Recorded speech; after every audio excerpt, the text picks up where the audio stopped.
আসসালামু আলাইকুম। দেশ বিদেশ টিভি থেকে হুসেন বলছি। আমার চ্যানেলে সবাইকে স্বাগত। শেখ হাসিনা দীর্ঘদিন যাবৎ ভারতে আছেন এবং শেখ হাসিনার ভারতে থাকা নিয়ে ভারতের সাথে বর্তমান বাংলাদেশ সরকার, ইউনিট সরকারের একটা টানাপোড়েন চলতেছিল। এখন সেই টানাপোড়েনে সংযুক্ত হয়েছে আরেক দেশ, সেটা হচ্ছে গ্রেট ব্রিটেন। যুক্তরাজ্য সরকার এতদিন কিন্তু শেখ হাসিনার বিপক্ষেই ছিল। বিশেষ করে ছাত্র আন্দোলন যখন শুরু হলো, তখন বাংলাদেশের ৩ এমপি, আপনি জানেন এখানে ৪ জন এমপি আছে, ব্রিটিশ বাঙালি এমপি। তার মধ্যে টিউলিপ ছাড়া অন্য ৩ জন ক্যাম্পেইনও করেছেন যে শেখ হাসিনার বিরুদ্ধে, এবং খোদ ব্রিটেনের পররাষ্ট্রমন্ত্রী শেখ হাসিনার বিচার চেয়েছিলেন। কিন্তু সেই ব্রিটেনের অবস্থা অনেকটাই বদলে গেছে। কিভাবে বদলে গেল? যে আমরা কয়েকদিন আগে দেখলাম এখানে অল পার্টি পার্লামেন্টের একটা গ্রুপ, তারা একটা প্রতিবেদন তৈরি করেছে যেটা বর্তমান সরকারের সমালোচনা করেছে, এবং এইটা তারা পররাষ্ট্রমন্ত্রীর কাছে দিয়েছে এবং তারা বলছে এটা ইউরোপিয়ান ইউনিয়নের বিভিন্ন সরকার প্রধানের কাছে পাঠাবে, এনজিওর কাছে পাঠাবে। এবং এটা অনেকেই মনে করেন যুক্তরাজ্য, আওয়ামী লীগ এটার পিছনে থাকতে পারে, অথবা টিউলিপেরও ইন্ধন থাকতে পারে। টিউলিপ এখানে হচ্ছেন একজন প্রতিমন্ত্রী, সেটা ধারণা করা হচ্ছে। এখন এর জেরে আমরা দেখলাম যে বাংলাদেশস্থ যে ব্রিটিশ আহ, দূতাবাস আছে, সেখানে ব্রিটিশ হাই কমিশনারকে ডেকেছেন পররাষ্ট্র উপদেষ্টা, ডেকে এটা নিয়ে কথা বলছেন। এবং তিনি বলছেন যে মানে ব্রিটেনে তো মানে সবাই কথা বলার অধিকার আছে, এবং একজন পার্লামেন্ট মেম্বার তিনি চাইলেই ভিন্ন মতও পোষণ করতে পারেন। যে প্রতিবেদন যেটা দেয়া হয়েছে, আপনাদের আপত্তি থাকলে এটা আপনারাও তাদের সাথে যোগাযোগ করতে পারেন। এবং তিনি বলছেন আমিও যোগাযোগ করব, কোনো সমস্যা নেই। তো এখন এটা নিয়ে একটা ব্রিটেন সরকারের সাথে, এবং আপনারা জানেন যে ব্রিটেনে আবার একটা সতর্কতাও জারি করেছে বাংলাদেশ ভ্রমণে, এবং এটা ইউনিট সরকারের বিরুদ্ধে যায় এক হিসাবে।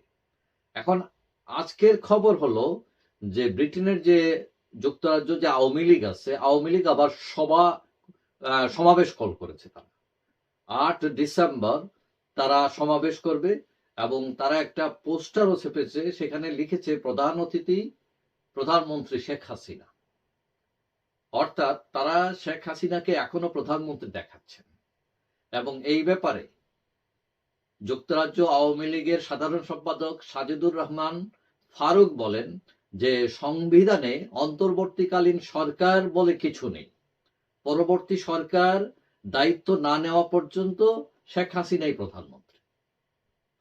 এবং তারা যে পোস্টার ছেপেছেন, তারা বলছেন যে সেখানে প্রধান অতিথি হিসেবে শেখ হাসিনা উপস্থিত থাকবেন, তিনি ভার্চুয়ালি যুক্ত হবেন, সেখানে হয়তো বক্তৃতা দিবেন।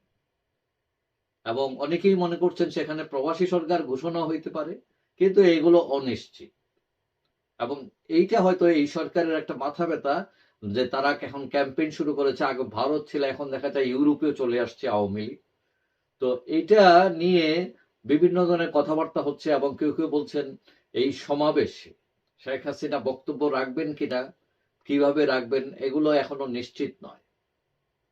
তবে সরকার এর আগে যে অল পার্লামেন্টারি কমিটি যেটা প্রতিবেদন তৈরি করেছে, তারা বলছে যে এটা বাংলাদেশ সরকার বলছে অসত্য, এখানে তথ্য সবকিছুতে আসে নাই, ১৫০০ লোককে হত্যা করা হয়েছে, এই সব ব্যাপারে কিছু নেই এটাতে।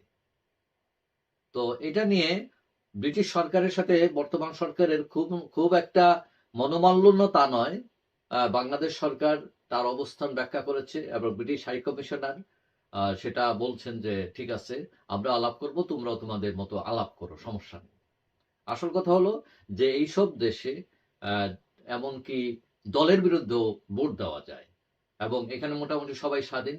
এবং একটা গ্রুপ তৈরি হয়েছে যারা যে প্রতিবেদনটি তৈরি করেছে সরকারের বিরুদ্ধে যায়। এখন এই যে সভা আহ্বান করা হয়েছে, এটা হয়েছে ইস্ট লন্ডনের ইমপ্রেশন হলে ৮ তারিখ। এবং এটা নিয়ে অনেকেই মনে করেন পরিস্থিতি উত্তপ্ত হতে পারে, কারণ আপনারা জানেন যে যুক্তরাজ্যে বিএনপি এবং জামাতেরও বড় সংগঠন রয়েছে। এখানে তারা পাল্টা সমাবেশ ডাকতে পারে বা কোনো বাধাগ্রস্ত করতে পারে, এটাও একটা ব্যাপার আছে। তো তবে কেউ কেউ মনে করতে পারেন যে এটা তারা ব্রিটিশ সরকারের অনুমতি দিয়েছেন কিনা। আসলে এইরকম কোনো হলে সমাবেশ করতে গেলে এই দেশে কোনো অনুমোদনের দরকার হয় না।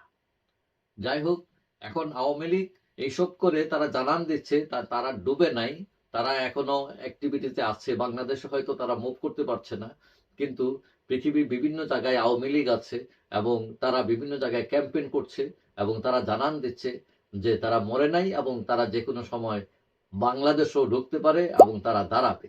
মানে এইটা হচ্ছে এবং এই যে সমাবেশ ডাকা, এটা অনেকে মনে করছেন এটা একটা মোটিভেশন। যেসব কর্মীরা এখন আত্মগোপনে আছেন, বিভিন্ন অসুবিধায় আছেন, তাদেরকে হয়তো শেখ হাসিনা বোঝাতে চাচ্ছেন যে আমরা থেমে নেই বা আমরা একদম আবদ্ধ নেই, আমরা এখনো কাজ করে যাচ্ছি। মানে এইটা একটা বার্তা হতে পারে। এবং প্রধানমন্ত্রী যে অ্যাক্টিভ আছেন আমরা বিভিন্নভাবে দেখেছি। কয়েকদিন আগে তিনি যুক্তরাষ্ট্রেও একটি ভার্চুয়াল অনুষ্ঠানে যোগ দিয়েছেন এবং যদি যুক্তরাজ্যের এটাতে যোগ দেন এবং সেখানে যাকে তাকে প্রধানমন্ত্রী দাবি করা হয়েছে, সেটা ইউনিশ সরকারের জন্য একটা মাথা ব্যথার কারণ হতে পারে বলে অনেকেই মনে করেন। যাই হোক, সবাই ভালো থাকবেন। আশা করি দেখা হবে অন্য কোনো ভিডিওতে ইনশাআল্লাহ। আল্লাহ হাফিজ।